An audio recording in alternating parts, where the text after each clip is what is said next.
Today, as Matthew's already said, it is about the School Parent Compact.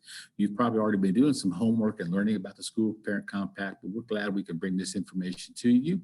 The School Parent Compact is information that's provided in ESSA statute, section 1116, part D, little part D. As you know, the way the statute works, it's kind of an outline form, but it's reversed outline from what I would think. It starts with your little letter first, your lowercase letter, then it goes to a number, and then it goes to an uppercase letter. So this is section D. Section A is the policy for districts or LEAs. Sections B and C are the policy for the school or the campus, and section D is about the School Parent Compact. And actually the School Parent Compact is a piece of the school policy. In many cases, we treat these as independent documents. We treat the policy as an independent document from the School Parent Compact. But if you look at the statute carefully, the School Parent Compact is actually a part of the school policy, but we treat them differently or treat them as individual documents, and that's fine. That's been acceptable by both TEA and USDE for years. And so you can see there a very first part of the statute. You want to go back and look at the statute if you haven't already at some point.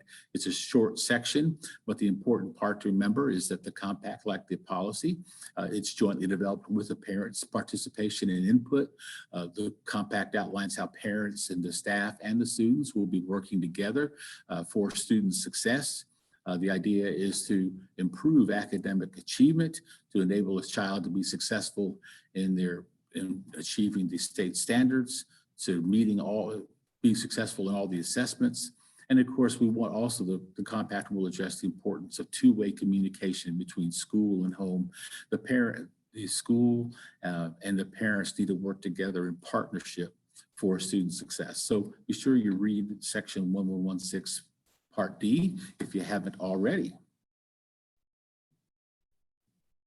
So what is a School Parent Compact?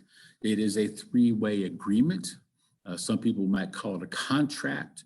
You can call it what you will, but the idea is that the teacher, the parents or family, and the student agree that each person has responsibilities to force a student success. It doesn't just happen on their own.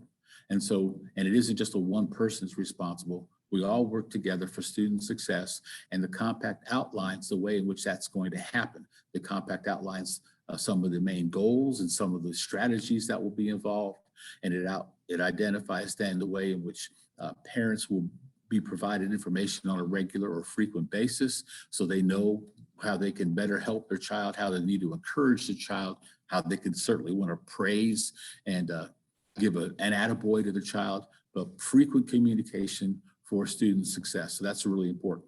So it is a three-way agreement between the teacher, parents, and the students as we work together to improve student performance. So I don't know about you guys, but I'm a visual learner. I like to see things and be able to put them together with what it is that I'm hearing. And so for me, we were talking about how we wanted to put this training together, and we started talking about having an infographic or some sort of a visual that really outlines the compact as well as the training that we're doing. So you notice that we have 5 gears going here, and something that as we put together this infographic is that we wanted to make sure that the gears are intermeshed, because gears have to be intermeshed with each other in order to function. And if you pull one of the gears out of the sequence and disengage it, then you lose the motion throughout. And so each of these 5 pieces here is something that we're going to be covering today during our training. We're going to start with the what is a compact? We're going to move on to how. How do you develop your compact? How will you be training your LEAs to develop their compacts?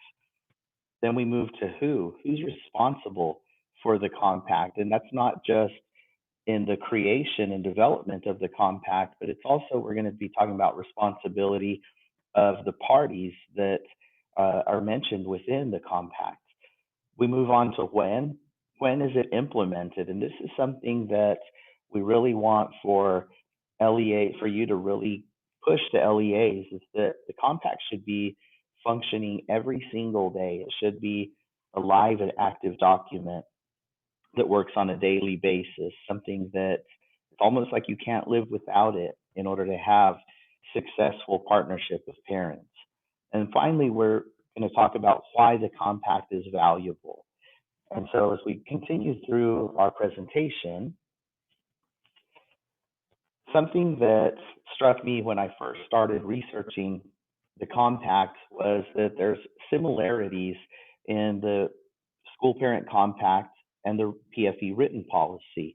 And so I wanted to really highlight the contrast, because for those of you that are new to this like me, you really want to be able to distinguish different things that sound similar so that you're not confusing yourself and therefore confusing your LEAs as you go in and train them. And so the takeaways from this is the compact it really focuses on that three-party agreement or contract that Skip mentioned earlier. It's focusing on what are each person or each party's roles and responsibilities in order to achieve student success. We talk about two-way communication. We talk about certain commitments that are made, but the compact explicitly states student success. That is the overriding theme and objective, and it's like I say, it's explicitly stated in there. Whereas the PFE policy, the goal of it is student success, but it's not the main focus of the PFE policy. The main focus of the PFE policy is about parent and family engagement. How the school will interact and communicate, will work with families to get them engaged in their child's education process, with hopes that that will improve student success. But again, one is very explicit in stating that student success is the goal of this document. The other one, it's a little bit more implicit. It's more about what we're going to do, and these actions are for the goal of improving our student success. Something when you're writing out or when you're having your LEAs write out their school parent compact, just keep in mind that you really want a compact to be inclusive and target all families. A lot of times you can go in and you can create something that checks all the boxes. And when you do that, you're really only shooting for, let's say, 80% of your families.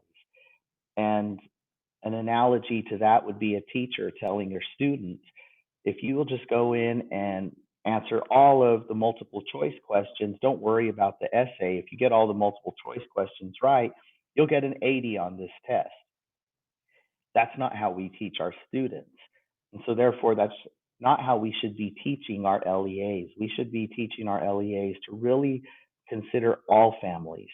And so we need to really recognize the barriers. So you have to take into account all of that information as you're getting ready to develop your compact. What are the barriers? Are there disabilities? Are there language barriers? Sometimes we're talking about schedule barriers. A family who it's a single parent and it's a mom or a dad who's working multiple jobs, they may not have the same availability as somebody who works Monday through Friday, 8 to 5, or a parent who doesn't have to work. And so we need to take that into consideration, because if we're only shooting for the majority of families, we're automatically assuming and settling for a certain fail rate. So make sure that as you're training your LEAs, that you really push to them that they include their families. And I have a picture here. This was taken during some migrant recruitment that we did last summer in 2019 here in the Panhandle area. And there's parents on this bus. You can see mom peeking her head out the window. She didn't want to be in the picture. And there's kids on the bus with them.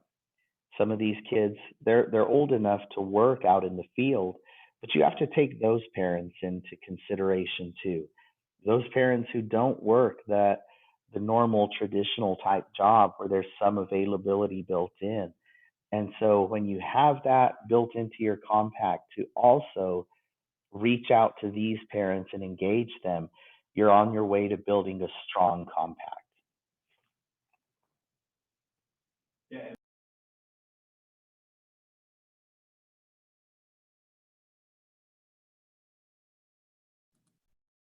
Matthew's correct. We want the compact to be friendly for all families. One thing that Matthew has said, and I don't want you to be confused, it is true that the LEA needs to be working directly with the schools to enable the schools to be successful in developing and their PFE program and all the documents that need to be created. And so the LEA needs to be aware of what the schools are doing, but the compact is a school document. The LEA does not develop the document. Just want to clarify that the LEA does not develop the document. The schools develop the document, and hopefully each school parent compact is unique for its own campus. And so, yes, the LEA provides resources and assistance, but it is a school document. Okay, so before we actually begin to develop a document and develop your compact, be sure you remember these two things, that in the process of developing it, it is jointly developed with parents, with families, maybe even include some community members. It's not a case of the principal or the PFE liaison, if you happen to have a liaison or coordinator, where they are developing it in their silo during the summer, and then they have a meeting and they tell the parents, this is what we did, I hope you like it, and act like that's the input. No, the parents need to have input from the beginning, through the evaluation process, through the review process, and to assist in the formulation or the revisions of the school parent compact. And it is a reminder, as we've already said multiple times, it's a reminder of the shared responsibility. So to be sure that content, we'll talk about more about the specific content of the compact in a few minutes here, but make sure that the compact addresses student achievement or student success, but also needs to address two-way communication. Part of what make it possible for students to be successful is when the school is communicating frequently in a two-way manner. I don't mean just pushing out information one way, but allowing opportunities for dialogue and conversation, which will then allow the teachers and the parents to work together as partners and work together with one mindset, one goal, one direction for the success of their child. So that needs to be addressed. Two-way communication needs to be addressed in the compact as well.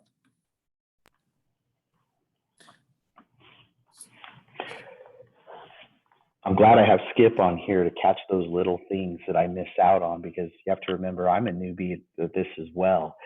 So moving on, we're going to be talking about 6 tips to keep in mind as you're training and considering building your compact. Compacts are a requirement and a responsibility. When your campus receives Title I Part A funds, you are required to create a parent and family compact, parent and school compact. So it is a requirement, but your responsibility, when you're talking about responsibility, is what it is that you're trying to accomplish is greater student success or greater student achievement. So making sure that you take that into account as you're building your compact, that it's not just checking off a box, but it's also that you're taking those things into consideration and really with a purpose and a passion, trying to build a compact that is going to be a useful document. The compact needs to share a vision for teaching and learning. And I really like that it mentions teaching and learning, because those two are receptive of each other. They supplement quite well. It doesn't matter. You can teach all you want, but if you don't have anybody that is wanting to learn, then everybody's kind of wasting their time. So it's, what is it that we as teachers, as educators, are going to commit to doing to improve student success? And then there's also those commitments on the parents and the students to help their children become better learners. Defining responsibilities. And we want to make sure that responsibilities, when we're defining them, what are the actions that we're willing to commit to in order to improve student achievement? And so for teachers and schools, it may be more improved communication, more purposeful communication. A lot of times as a parent with two sons, one in middle school, one in high school, especially during COVID, it was like one reminder, one text, one message on the hour at least, and they didn't always pertain to us. And so sometimes parents, they start getting too much of that, and they just kind of hit the mute button in their brain. They quit tuning in to all of that. So make sure that your communication, it's it's really serves a purpose, and it's really targeted towards who it should be targeted toward. Um, as far as for parents, it could be things like attendance, really focusing on making sure that their child is there to learn. You always hear that old saying that the best ability is availability.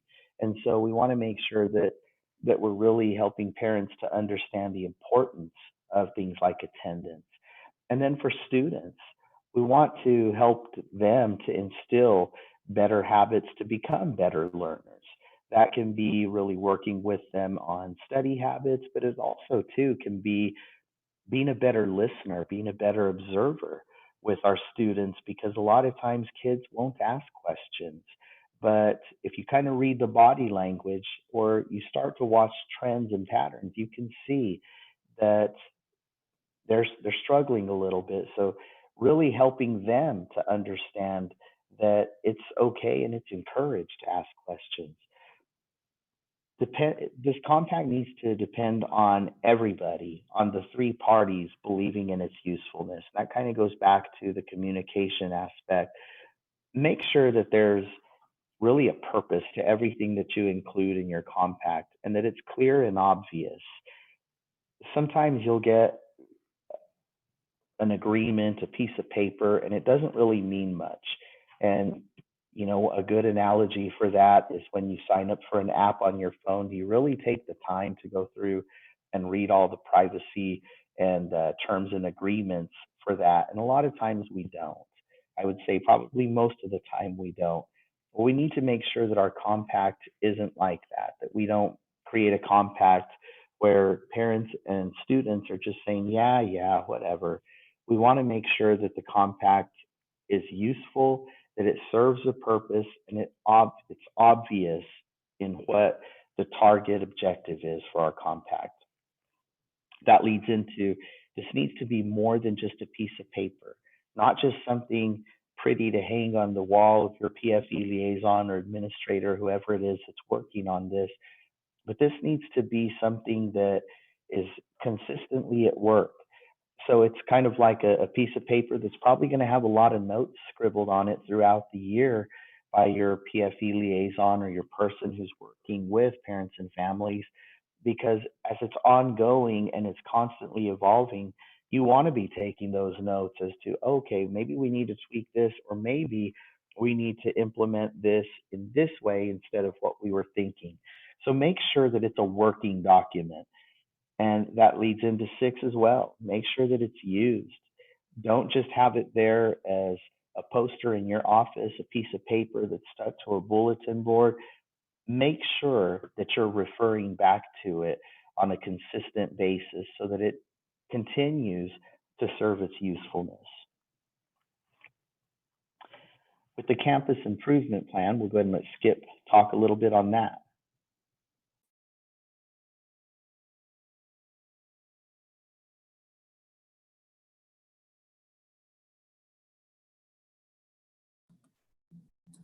I always forget to unmute. I'm ready to get going and then, whoop, okay. But as you develop your school parent compact, although there's not a prescribed process by USDE or TEA, but we want the compact to be relevant to what the students are trying to learn and what the school's trying to say. This is important this year for our children. So what you want to do first, you want to refer to that CIP. The CIP will identify the primary goals that the campus is is trying to complete during the school year. Some will be many will be academic goals, but there could be other kinds of goals. There could be some sort of behavioral goals in terms of needs of attendance.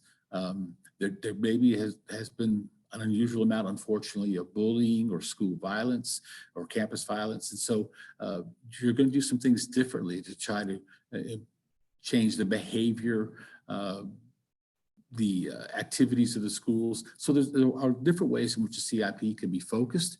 So be sure you look at your CIP as you think about your students, your campus, and then you use that information from the CIP to identify the strengths of your school and areas of need in your school. And then you begin to funnel it down and decide, okay, for the purpose of our school parent compact, what is the information that we really need to focus on, whether it's a curriculum objective, one or two curriculum objectives or goals, or is there something else we really need to focus on during this next year? And we want to include that information. And that's an important conversation to have with your parents. Have that conversation with your families. They will be impacted by this compact. So you don't want to have, as I said a few moments ago, you don't want to have these decisions made in a silo.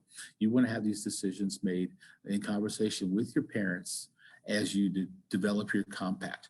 And so be sure to, and as Matthew said earlier, some of our parents face major challenges or barriers to greater participation at the school, and they want to help the kids. So that's what we need to remember, is that our parents have a dream for their kids.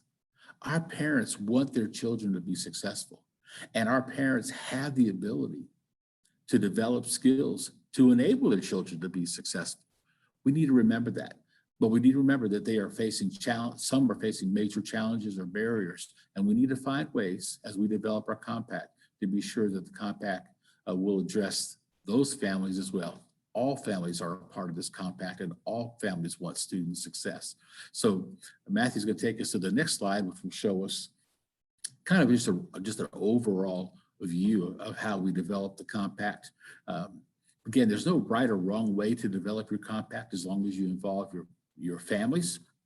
But you'll want to start with, as I said a few moments ago, start with your CNA, start with your comprehensive needs assessment. What are your findings there? From those findings, what have you used to develop your CIP? What are the goals that you've identified there? Which of those goals, which one or two objectives then do you need to put into your compact? Make sure that your compact is developed in a family-friendly language. Remember what the statute says, that when we develop these documents, it needs to be in a uniform format and in a language that parents can understand. So yes, that means translation, but that also means make sure it's even just family friendly. We don't include a lot of jargon. We just make it one that when a person reads it, they could say, oh, okay, I understand what my responsibility is. I understand what the teacher's going to do. I understand what my child's expected to do. I understand what our goals are. That's great. I know what I can do then to help my child be more successful, whether it's for reading or for math, or if the emphasis is science. Okay, I have an idea of what it is we're working together to achieve this year. So link the goal to high priority actions and and link it to what we need those parents to do, what's most important for the parents to do, or what they can do. And it might be necessary. We don't like to revise our compacts during the school year, but it actually might be necessary during the school year as we review our data, as we see how students are performing, to update the compact with some new strategies. This, again, it's not required, but if we want to keep the compact alive, if we want to keep it a dynamic document, it might be valuable to review the compact mid-year and then do some updates to the compact so that it really is relevant for the second semester. So we want to identify the practical teacher-parent strategies, which would also include strategies in terms of how is it you communicate. You've already heard me say that multiple times. You're probably already tired of hearing me say it, but it's so important that the home and the school, that they get on the same page. I know that's a worn out phrase, but it's important. They've got to get on the same page to make sure they're working together. And when they're working together, the chances for students' success greatly increase. And one of the things you'll see in the sidebar comments, we talked about grade level compacts. Grade level compacts aren't required, but they really are a best practice. And if you could convince your schools to do grade level compacts, that would be fantastic. And those grade level compacts can better reflect the needs from the CIP, because then you can tailor make each compact for the grade level. Because what they might need in second grade, they might really need a focus on literacy in second grade, but they've been really struggling with the math skills in third grade. And then in fourth grade, you're trying to prepare them for some science stuff that they need to know for fifth grade. So it might be that for each grade level, you have a different focus.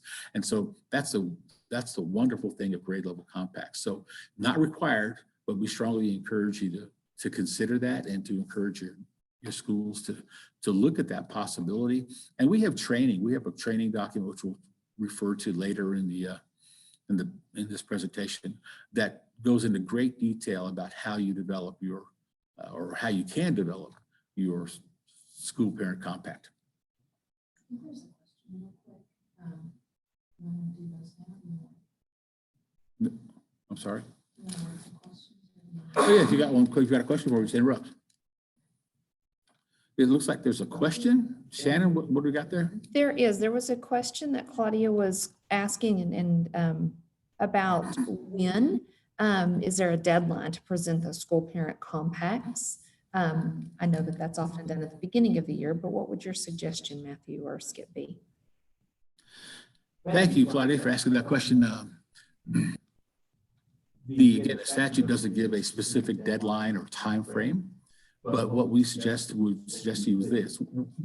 First of all, at the elementary level, it is required that the school parent compact be presented to parents at a parent-teacher conference.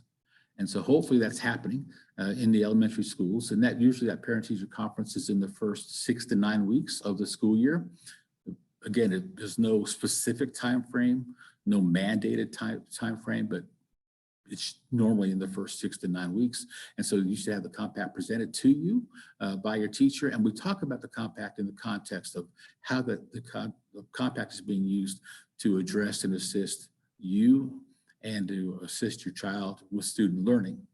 But the compact should be presented and provided to parents, distributed to parents early in the school year and in multiple ways. It'd be great to present it at the annual meeting, the Title I Part A annual meeting. You should have it on the website, easy to find, easy to access. You might want to make it available through social media, or at least provide the links through social media. You might want to just have it posted. It's fine to have it posted. Might want to have it printed off and given to parents through your students. There are lots of ways in which it does need to be distributed to parents.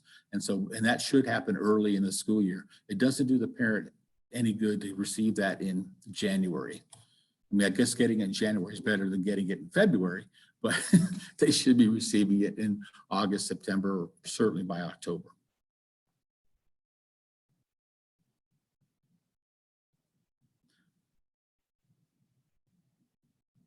Okay. Skip, can I interrupt for just a second? Yes, Terry, go ahead. One of the things that I want to mention is, Skip talked about the grade level compacts. And one of the reasons why we stress that so much is that the current compacts are just really boilerplates in compacts. They say things like, and Skip may want to cover this later in detail, but they'll say things like, I'm going to get my child to bed on time. I'm going to feed them a good breakfast. And what research has shown is that's insulting to parents. A parent says, I don't need to be told to put my child to bed and to feed them breakfast. But that's often what is included in those compacts. Where, as Skip said earlier, when you focus on those grade level, or even if you choose not to do grade level, focus on what's important, which is student learning. And another reason why we really push those grade levels, it brings continuity throughout. You do this needs assessment, and then from the needs assessment, you create goals, and you take those goals and you put them in the plan.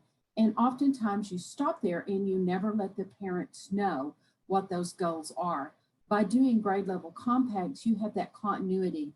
You did the needs assessment, you created the goals, you put them in the plan. Now you're sharing that grade specific with those parents so they know exactly what the school's going to be working on for that whole year. So they're as involved in the process as the school is. So I just wanted to put in another plug for those grade level compacts. Thank you, Skip. Thank you, Terry. Yeah, I can't say it better. I did notice a question from Jennifer. What's your thought about a primary PK to 2 and a star level compact? Yeah, that would be great. If you can't do actual grade level compacts, to at least narrow the focus down, that would be a terrific starting place. That way, the compact would still be more specific to the needs of those students and those grade levels than a generic one for an entire campus. Perhaps the most difficult or challenging compact to develop in some ways is the high school compact, because you have such a variety of graduation requirements and different variety of courses. I mean, I know there are very specific end of course exams, but there are just a whole variety of things that students need to study and need to learn. So it might be that the compact is more thematic in its approach at the high school level. But again, the high school has to have there does need to be a high school compact. And when should these compacts be presented at the secondary level? Same time as for the elementary level, at the beginning of the school year. A parent-teacher conference is not required at the secondary level. It would be fantastic if they did that as a way to present the compact, but it's not required. But nevertheless, the parents need to be notified of the compact, and that needs to happen at the beginning of the school year. All right, so where do we begin? I think I've already hit that. Go back one slide real quick, Matthew. So I think I've already kind of addressed it in a very general way. So you would develop a team. That team would be developed either at the end of a school year or perhaps during the summer, but you want to recruit a team which includes parents who will be developing this compact or revising the compact, create a timeline that makes sense so that you have your compact in place and ready to go for the new school year. Be sure to use, as I've already said, your CNA, your CIP, and other survey and data sources to develop your compact, so you are be sure you know what your strengths are, what your needs are, and then develop a document that works. And as you develop that document, be sure to include your documentation. You hear that all the time, but include your documentation, the sign-in sheets, which will include the roles of the people who are on the committee, which will have the role, which for some would be parent, and then sign-in sheets, minutes, agendas, that sort of thing. So be sure you maintain all your documentation as you go through the process of developing your school parent compact.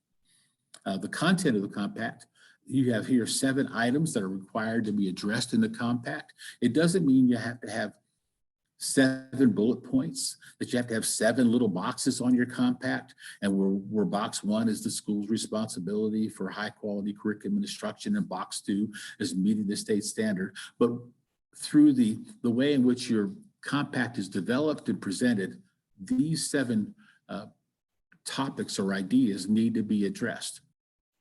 And so we do need to address, you've already heard us say it, we need to address the idea of curriculum and instruction and the school's responsibility to make that happen.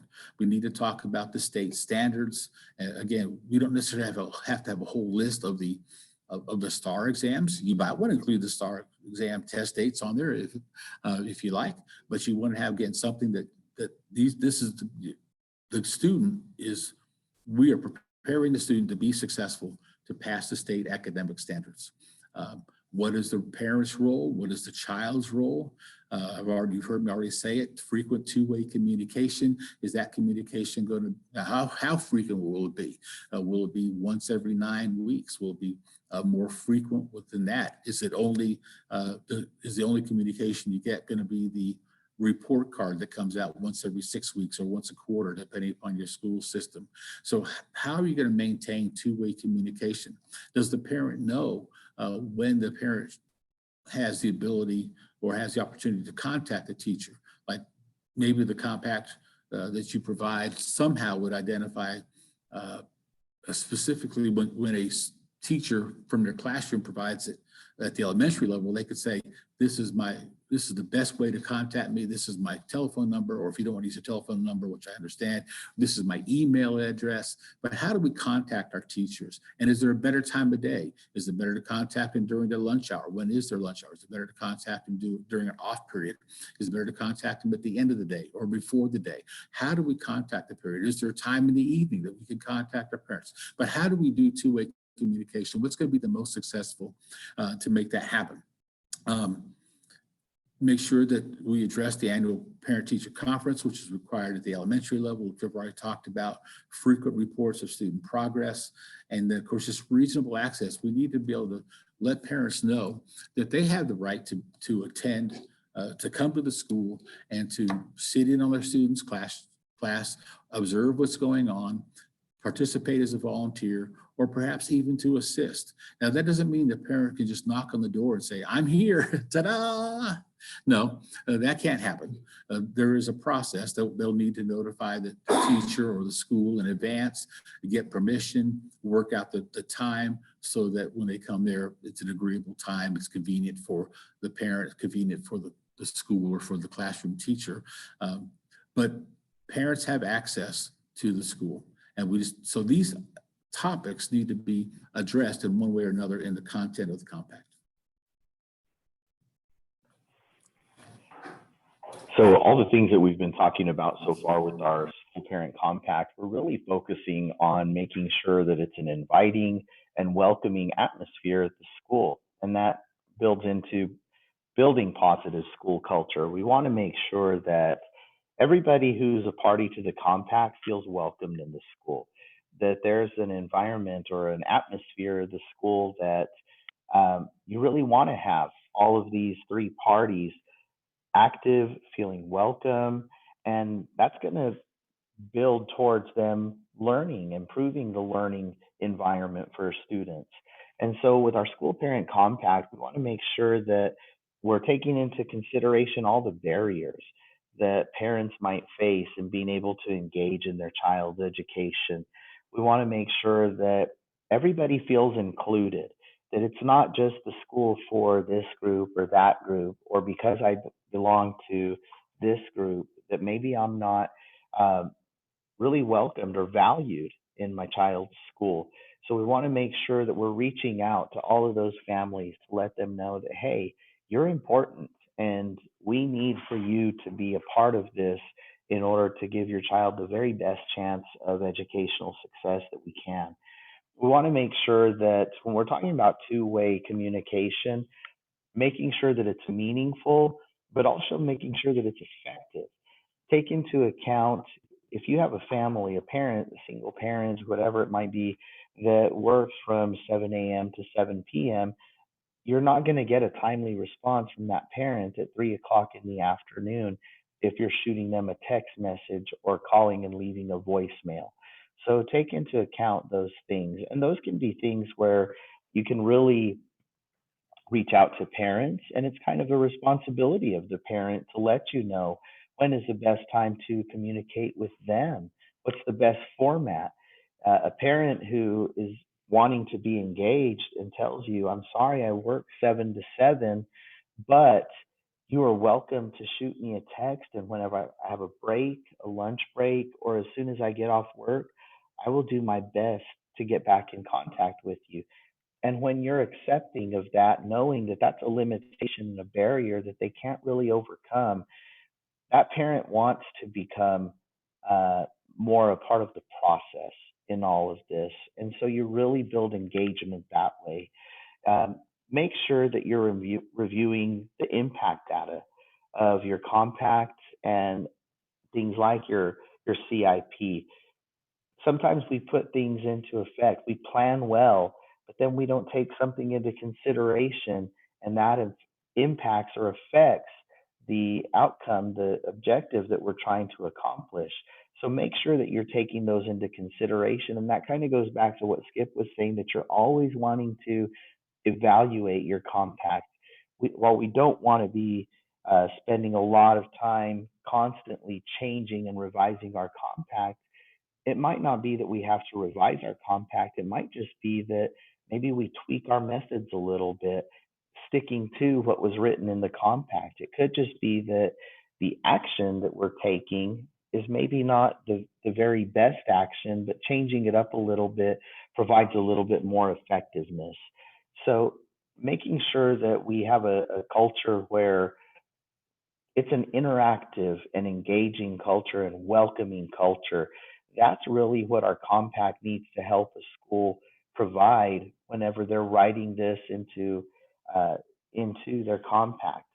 Parents, when they're a part of creating this compact, hopefully they'll be sharing that with you. And if the school culture is also already to the point to where these parents feel valued and welcomed, they are going to be uh, more willing to share some of those things that are going to affect their ability to engage. So take those into consideration so that you can have that positive school culture that's really going to want to get parents involved and just engaged in helping their child become as successful as they can.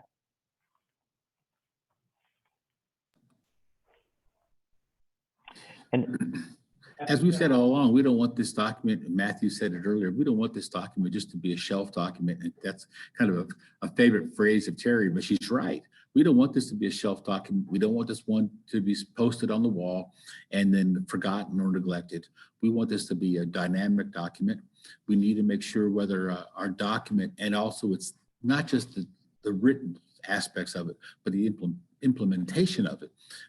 Are we a good, better, best? Have we met compliance and that's all we've done with it? Has it been somewhat innovative, or have we been exceptional in our implementation and our use of our document? And so this page is actually a kind of taken from our handbook, but it's a great, a great look. It just, when you consider your document, when you review or revise your compact, and when you consider how are we using it, are we just doing what's needed? Are we checking off those 5 boxes? That is, we have it, it's been completed. We included the parents. It is our own school's document. We have made sure everything is in the document properly. We've shared it with our faculty, shared it with our students, shared it with the parents. They know about it. And then that's all that's said or done with it. Well, you've met compliance, but it really hasn't accomplished its intended purpose. But hopefully a school will be more innovative in terms of utilizing the compact as a tool throughout the school year.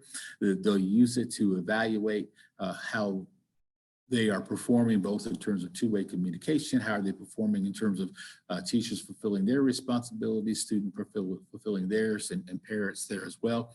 And of course, it's not just about, I've got my role, you got your role, and we're trying to compartmentalize jobs. It's really about the idea that, and that's why two-way communication is so important. It's how can we help one another? It's about working together as a team, working together as partners, so that the outcome that we really want is for our students to be successful. So how are we using this compact to drive student success? Do they have a copy? But when we talk with them on the phone, if it's appropriate, do we refer back to the compact? And when we have a parent, every time we have a parent-teacher conference, do we refer back to the compact? It's kind of our starting point. Because it is kind of an agreement that we have, a three-way agreement, so we said earlier on. And are we even going further? Exceptional implementation. We've developed grade level compacts. We've even included the community in development of the process. They are aware of what we're doing. Maybe we're even including some community resources and skills to help our students be successful. Maybe we developed videos or other kinds of resources to help further explain the compact. So as we look at our compact, we want to look at the document, but we also want to look at the use or the implementation of the compact. Before I move off of this slide, this is something where I pulled it from our PFE resources, but I changed the bullet points up a little bit because, as I mentioned at the beginning of this presentation, I'm a very visual learner, and I like for things to have kind of a visual representation to help reinforce my learning. And so as I went through and changed the bullet points on each of these pieces within this document, The meets compliance, you're really just doing bare bones. You're making sure that you do the minimum that's required of you in order to create a school compact. But we all know that that's not necessarily going to help you build an effective compact. With the innovative level, you're shedding some light on things. And if you notice that each of these three topics that are mentioned in these bullet points, you're shedding some light on things. An exceptional, everybody should have a smile on their face. Everybody should be wanting to really put out their best effort. They're excited about the opportunity for education. So this is something where we changed it up a little bit to fit our presentation, but also to kind of reinforce the three different levels of effort really is what it amounts to in building your school parent compact. And Skip had mentioned earlier that this is something where it's an ongoing process. Your compact, it has a starting point, but in reality, it doesn't ever have an ending point because you're constantly from year to year evolving your compact. But this compact, if you move into that exceptional level and you're creating grade level compacts, you're kind of sharing that grade level compact with the next group of teachers that you're handing these children off to. They're taking some of that information and they're seeing what was it in your compact that worked last year, maybe some things that didn't work or that need some continued work on them. And they can take that and mold that into building the following year's compact. So it's almost like a juggling process. You start off with motivating and designing a compact. What is your motivation when you're developing your compact? And as Skip said, it's not necessarily, while it is student success, oftentimes we're looking at smaller key pieces, and it could be a focus on reading that year. It could be a focus on math. It could be preparing third graders for the STAR test. And that preparation isn't just making sure that they have the content down, but it's being prepared to take a longer test, probably a longer test than they have ever taken up to that point in their education. But sometimes this cycle continues to go around neatly, but it also can be juggled a little bit. And so take this into consideration, this cycle. There's not really a start or an end point on this. And just as you get to celebrate, review, and revise, you're back to motivate and designate. And that can not necessarily be in May when you're on the purple, but it could be that you're in January and you're having to tweak some things a little bit. So keep that in mind when you're developing your compact. And also to, utilize us as a resource. And Skip is going to share a little bit more about some of the website resources that we have. You'll see here's a list of a few items that are available through our website. The very first item, the PFE Statewide Initiative School Parent Compacts, that takes you to the part of our website that identifies all of the resources we have in that part of our, under the compliance section of our website, that identifies some sample policies, that identifies the ways in which you will review and evaluate your compact. It has a school parent compact checklist, as well as some other PowerPoints. The two you'll see there has, if you really want to get into how do I want to develop my compact? What can I do, especially if we want to do a grade level compact? How do we do that? Well, we have two items there. We have a PowerPoint and we have a manual. They work together. You could use either one on its own, but it's actually more successful when you use those two documents together. 5 steps to success for developing a school parent compact. We have the PowerPoint and we have the manual, and that will help you to go through the process of developing a meaningful school parent compact. And then you'll see we have the 1-page tip sheet there. We have the Parent and Family Engagement Handbook. That's specifically in section 14. That's the section about the compact, and it has more information and resources than what or in addition to what Matthew presented just a slide or two ago. And so we have a whole variety of resources that you can find. And of course, as Matthew's already said, feel free to contact us. You can call us, you can email us, and we will be responsive to your inquiries and assist you as you work with your campuses. So there are resources out there, and access them. And I think from this point, I think now we're going to get quizzed, huh? Is that what's going to happen, Matthew? That's right, Skip. It is quiz time, so we are going to jump on. And Matthew, before you do the activity, Skip, did you tell them about the videos for compacts? No, I did not. Well, we can add that to our resources. Perfect, thank you. Yeah, we have a video on the School Parent Compact, and I will be sure we add that to this checklist of resources. Terry did a video. It's about 10 minutes long, and it's in English and in Spanish.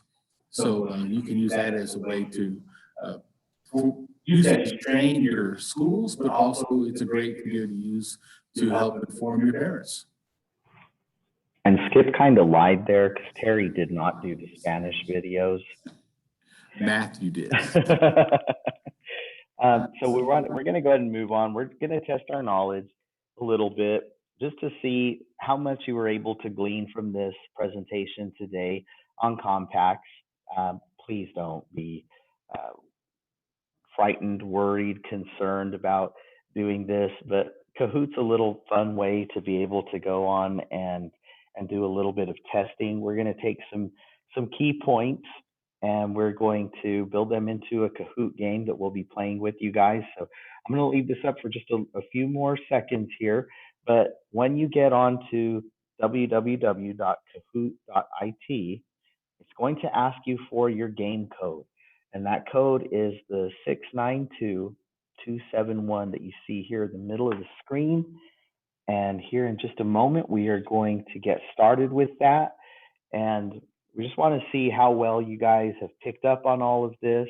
We've taken some key points and kind of twisted the verbiage around a little bit. So make sure that you're reading to get the correct answer on this.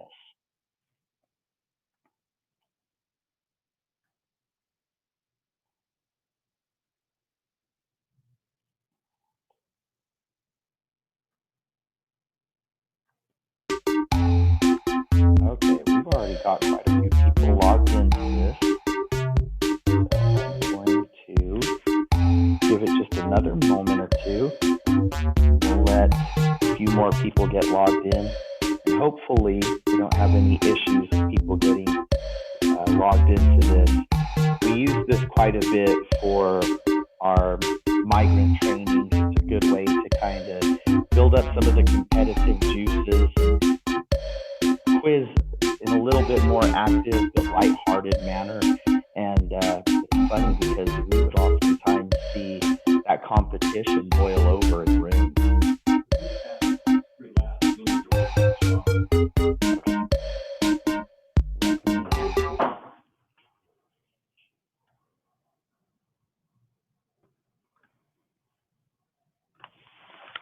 Okay, we're going to take off the Kahoot music on there because Skip said it was coming through quite loud on the feedback there. So, all right, we are going to go ahead and get started. Everybody ready to go? All right, so our theme is TFE School Parent Compact, and here comes our first question. This is multiple choice. The compact outlines how families, school staff, and students share responsibility for improving. Is it student achievement, parent and family engagement, STAR scores, or school culture? So you need to select your color on here.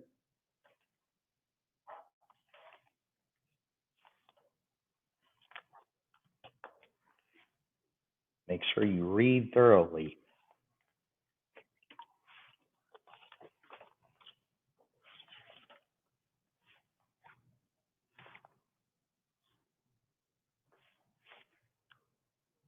So we got a few more people that need to pop their answer in, and then we will finish up. And there we go. So the compact outlines how families, school staff, and students share responsibility for improving student achievement. And if you remember from the very beginning, we indicated that this document explicitly states that the goal is student achievement. So as we move on, looks like we have, I'm not sure if that is CL Reen or what it is, but they are in the lead right now, and Michelle is hot on their tail. All right, our next question. This is a true or false. The compact outlines how schools and families will partner to help children achieve the state's high standards. Is that true or false?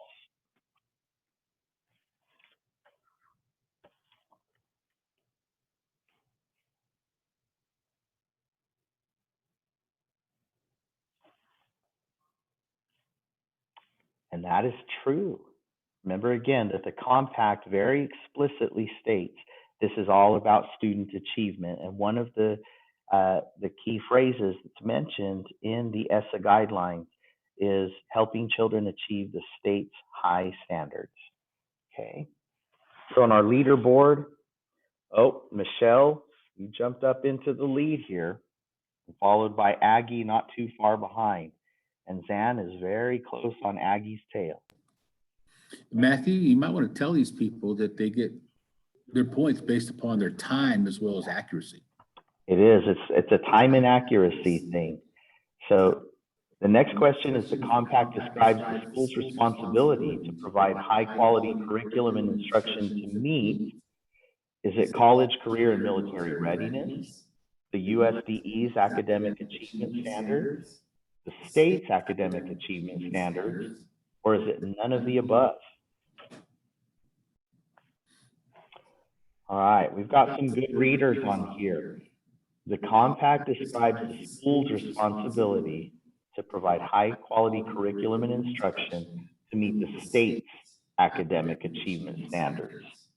All right, let's see how we're going on our leaderboard. Uh-oh, Zan jumped up over Aggie. So Zan was a little bit quicker on the trigger there. And Michelle is still in the lead. All right, our next question is double points. The compact describes the school's responsibility to provide kids blank to meet the state's academic achievement standards. Is it federal Title I Part A funds, a supportive and effective learning environment, academic assistance in a language they can understand, or free and reduced meals?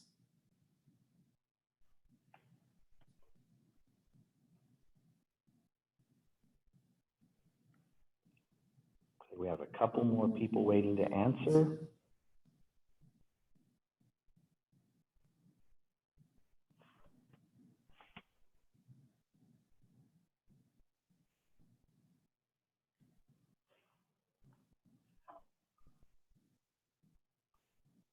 About 15 seconds.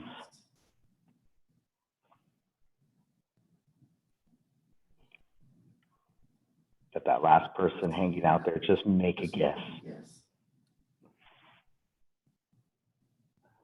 And our time is up. The compact describes the school's responsibility to provide kids a supportive and effective learning environment to meet the state's academic achievement standards. You guys are doing pretty good on this quiz. And our leaderboard, Michelle's up at the top. Aggie has jumped up into second. All right, let's keep moving.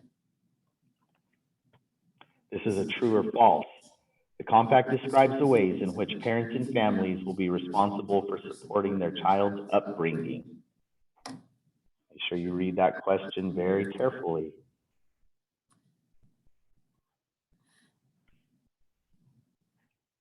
And that is false. The key phrase in there, key word in there, is their child's upbringing. As Skip mentioned at the very beginning of the presentation, we want to avoid having things in our compact that are really focused on lecturing to parents how they should parent.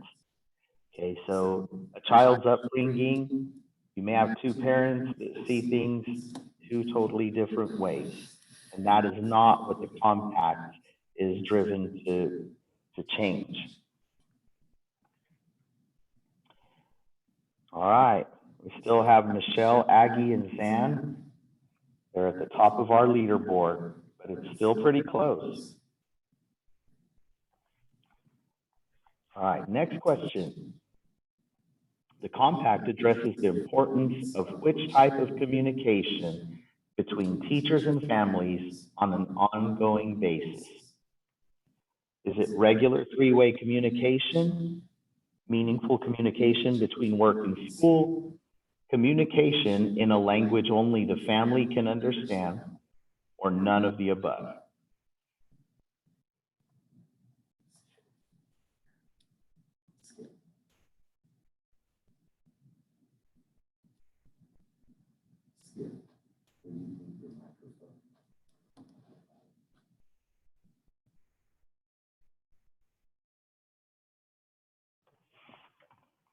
All right, we got a couple more hanging out there. The compact addresses the importance of which type of communication between teachers and families on an ongoing basis. Is it regular three-way communication, meaningful communication between work and school, communication in a language only the family can understand, or none of the above? And the correct answer is meaningful communication between work and school. I'm sorry. The correct answer is none of the above. I read the wrong thing there. None of the above. So the communication needs to be between schools and parents. Remember, it's regular two-way communication, and communication in a language only the family can understand really doesn't help any of the other parties. Okay, so none of the above. And I told you there would be some trick questions with the verbiage in here. So as we go back to our leaderboard. Let me address the question that Claudia just asked. Claudia asked a question I saw there, what about three-way communication? When you look at the statute and the way it's written, it talks about meaningful, regular, two-way communication between home and school. That does not, it doesn't mean we don't communicate with our children on a regular basis. Of course we do. Your teachers talking to the children every day, your parents talking to your children every day, but the focus that the compact addresses is how to develop a partnership between school and home. So therefore it emphasizes two-way communication. So three-way communication is better, but the compact addresses two-way communication. And of course, Matthew, it was kind of a trick question, good one to put in there, Matthew, because I talked about communication between work and school, and it's really about a person's home life or their overall life, not just the work life. So anyway, thanks, Matthew. Thanks, Claudia. And Claudia, that was a very good question because we initially stated that this is a three-party compact. And so a lot of times we make the assumption that, like Skip mentioned, that teachers are going to be communicating with students and that parents are going to be communicating with their children. And so, you know, as we talk about the two-way communication, you may get asked that as you're conducting your training. We want to really focus, like Skip said, on the communication between school and family when you're writing your compact. All right, looks like Saucy jumped up into the lead. That one kind of threw some people off there. So we have one more question. Let's see if our leaderboard changes up one more time. So last question, and it's for double points. Does the school conduct blank in elementary schools where the compact is discussed as it relates to child achievement? So is the school conducting staff evaluations, a comprehensive needs assessment, a campus improvement plan, or annual parent-teacher conferences in elementary schools where the compact is discussed as it relates to child achievement? So when you're discussing your compact in elementary schools, are you discussing this during staff evaluations, campus improvement plans, comprehensive needs assessment or during parent-teacher conferences? And I thought that question was going to trip up a lot more people than it did. And you guys are really on the ball. Maybe it's a good thing we're trained at 8:30 this morning instead of 2 in the afternoon after a heavy lunch. All right, so our leaderboard. Michelle ended up in 3rd place. Saucy fell to 2nd, and our 1st place prize winner is Bay Girl. All right, so I'm going to jump off of this, and I will still have this up here. But I have to ask, because I'm not sure whose these belong to. Who is Saucy?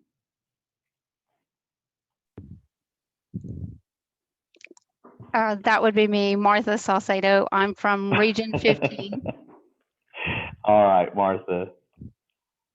I guess because I don't have everybody's pictures posted up here, it didn't make obvious sense to me, but congratulations. And then our Thank you. second place person, I'm sorry, that was our second place person, our winner, Bay Girl. Who is Bay Girl?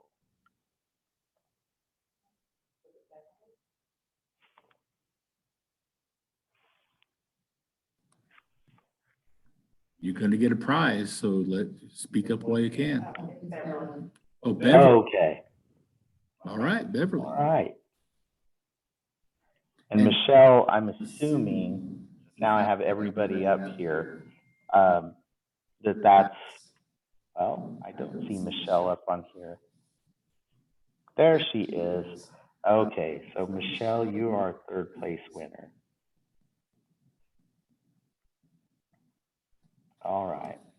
Well, thank you guys for playing it, and I'm really happy that we did pretty well on that quiz. Skip and I were talking about that, and we were kind of wondering if there was going to be some tricky questions there because of the wording that we chose on our questions, but you guys did great. All right, let's get back to our PowerPoint.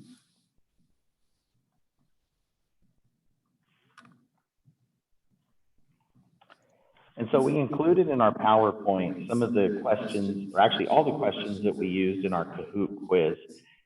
And these will kind of help guide you through the main presentation points that we discussed in our compact training today. So you can go through all of these, and as you notice, in the very first one, in bold red print, the School Parent Compact outlines improve student academic achievement. Always make sure that your compact is directly and explicitly focused on student academic achievement. And I would encourage you to kind of go through all of these 7 questions. They're split up into 2 slides.